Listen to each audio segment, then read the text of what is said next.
जो आपके सामने स्क्रीन पर दिख रहा है ये 1 to 5 में पिछले बार का कट ऑफ है। पिछले बार का यानी अभी जो फर्स्ट मेरिट लिस्ट आई थी उसका कट ऑफ है। यहाँ पे आप देख सकते हैं तो आपको पता भी होगा कि जनरल में 67 नंबर, वहीं फीमेल जनरल में 57 नंबर, इसी तरह से करके अलग अलग कैटेगरी में अलग अलग कट ऑफ्स आए थे। मिनिमम कट ऑफ 39 रखा गया था बहुत जगह पे, और मतलब वो मिनिमम क्वालिफाइंग मार्क्स उन्होंने मान रखा है कि 39 नंबर जिसका होगा उसको पास मान लिया गया है इसमें। तो ये सब चीज़ें थी। तो अब ये जानना है कि सेकंड मेरिट लिस्ट का कट ऑफ क्या होने का उम्मीद है। देखिए, अगर मैं बात जनरल की करूं तो आप देख सकते हैं जनरल में 67 नंबर गया था, और डेट ऑफ बर्थ भी मैटर रखता है 1986।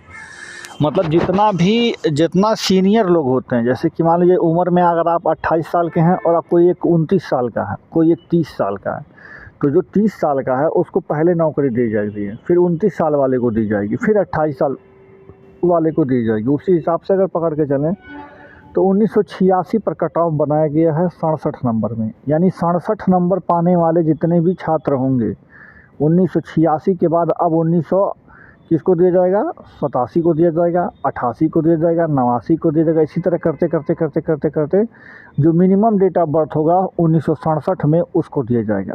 फिर आएगा कट ऑफ गिर करके 67 से 66 पर, फिर 66 वाले में भी ऐसे ही किया जाएगा। जो सबसे सीनियर होगा उसको सबसे पहले, फिर उसके बाद उसको इस तरह से करते करते कट ऑफ बनती है।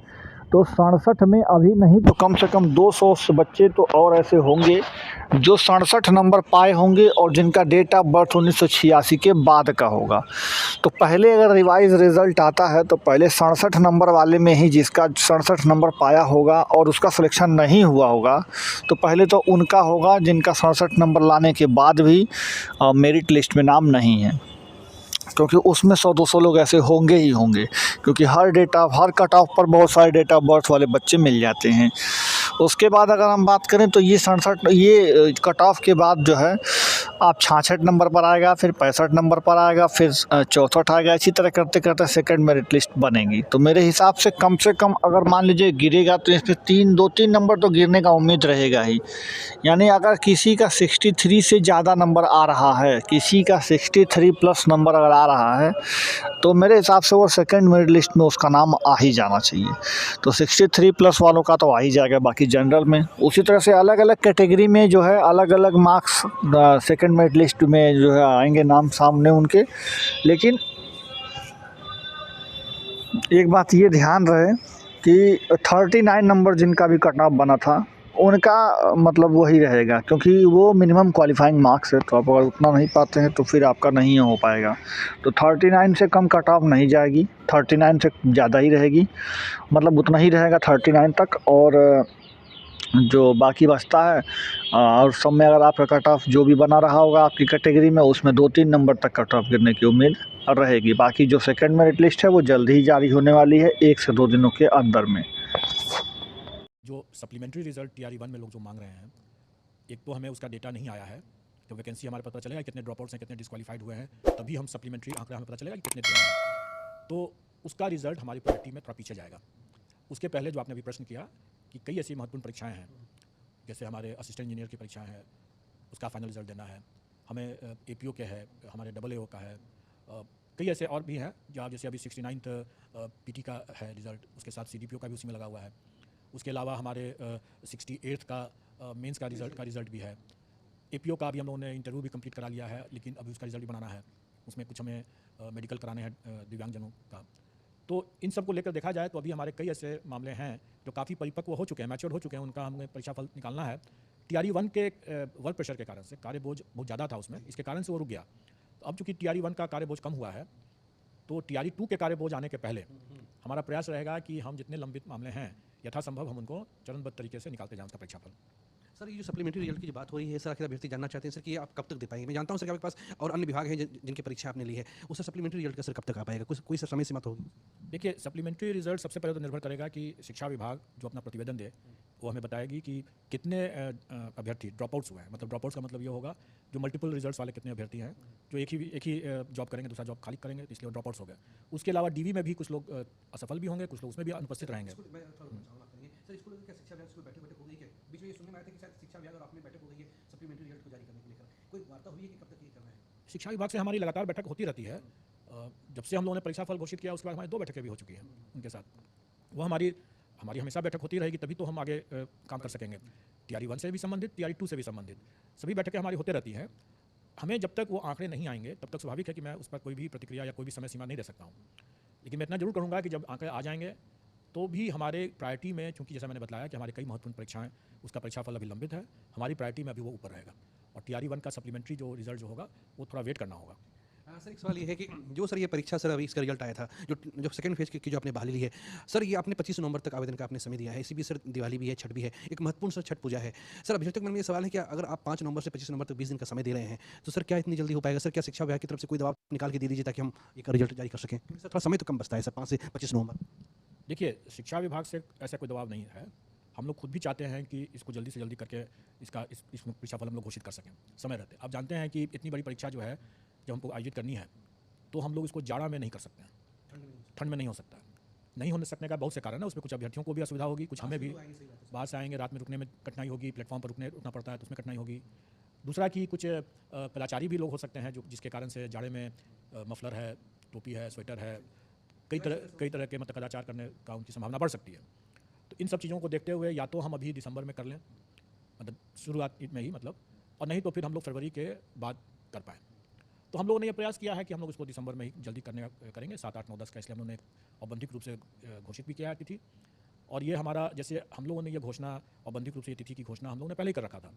हमने विज्ञापन में के माध्यम से जो आवेदन देने के लिए हमने अधिक समय इसलिए दिया क्योंकि अभ्यर्थी अपना जो दस्तावेज है वो अपना आराम से बनवा लें और उसके बाद वो अपना जमा कर दें उसमें, इसलिए हम लोगों ने 25 तारीख तक दिया। लेकिन निबंधन जो है जिसके बेसिस पर हमें पता चलता है कि कितने अभ्यर्थी इसमें आने वाले हैं, ताकि हम उसके हिसाब से अपनी तैयारियां करें, किस विषय में कितने अभ्यर्थी होंगे, इसकी तैयारी करने के लिए हमें आवश्यक है कि हमें उनका निबंधन पहले करा लें और उसके पहले ये सूचना हम लोग एकत्रित कर लें।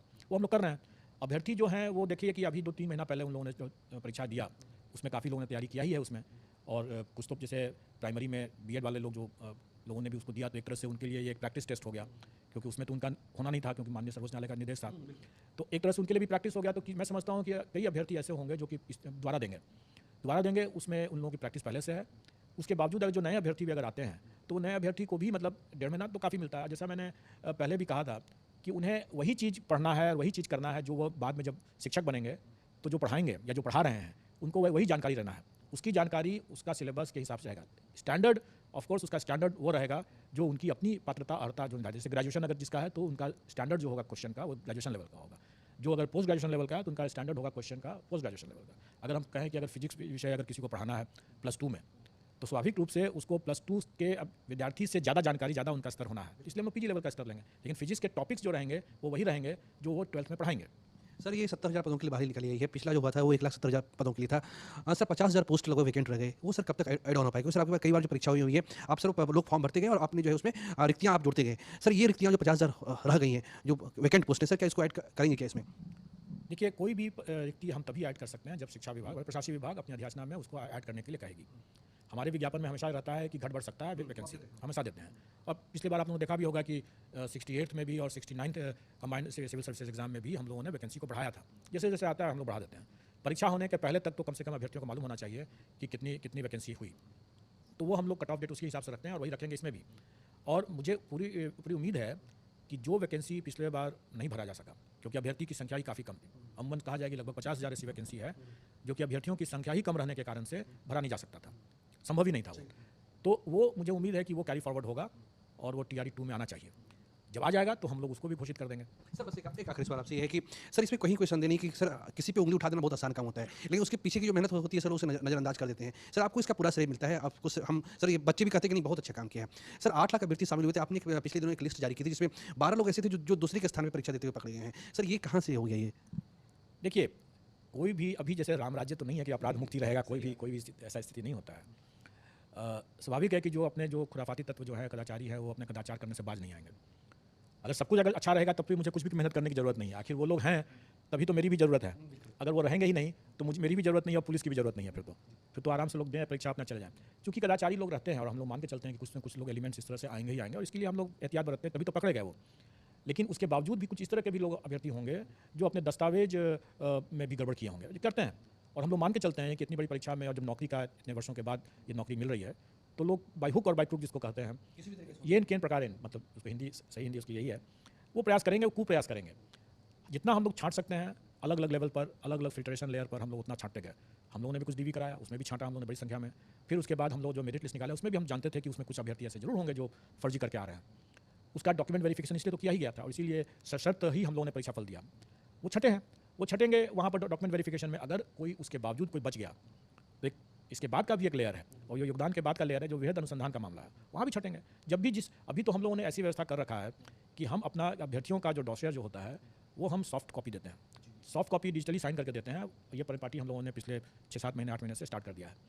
तो इसका उद्देश्य ये था कि जो हम सॉफ्ट कॉपी डिजिटली साइन करके देंगे, एक तो वो प्रॉपर होगा, दूसरा कि उसमें सबसे बड़ी बात यह है कि हम लोग बायोमेट्रिक डेटा जो हम लोग कलेक्ट करते हैं वो हम देंगे।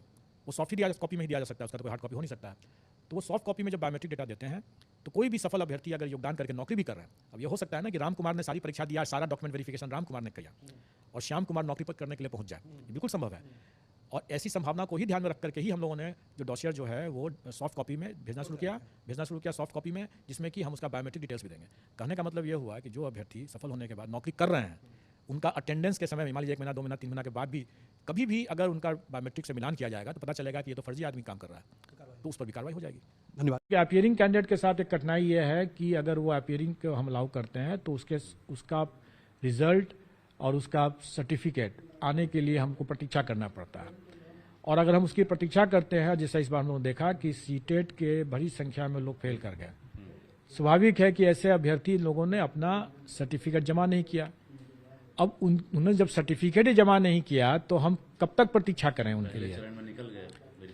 तो नेचुरली हमको मेरिट लिस्ट हम लोग बनाएंगे ही बनाएंगे और डीवी में हम लोग भेजेंगे और डीवी में वो छटेंगे। हम लोगों ने पाया कि जो बिना प्रशासनिक विभाग के पदाधिकारी जो जानकार हैं और उनके जो टर्म्स एंड कंडीशंस है विभिन्न परीक्षाओं के, जैसे आप लोग देखा कि STT का 2019, फिर 2023 भी आ गया, इसमें जो पहले के भी हैं, दक्षता परीक्षा है, सीटेट है, बीटेट है, STET है, कई तरह के उनके हैं और अलग अलग समय में अलग अलग कंडीशंस लगाया गया, कभी डोमिसाइल लगाया गया, कभी नहीं लगाया गया।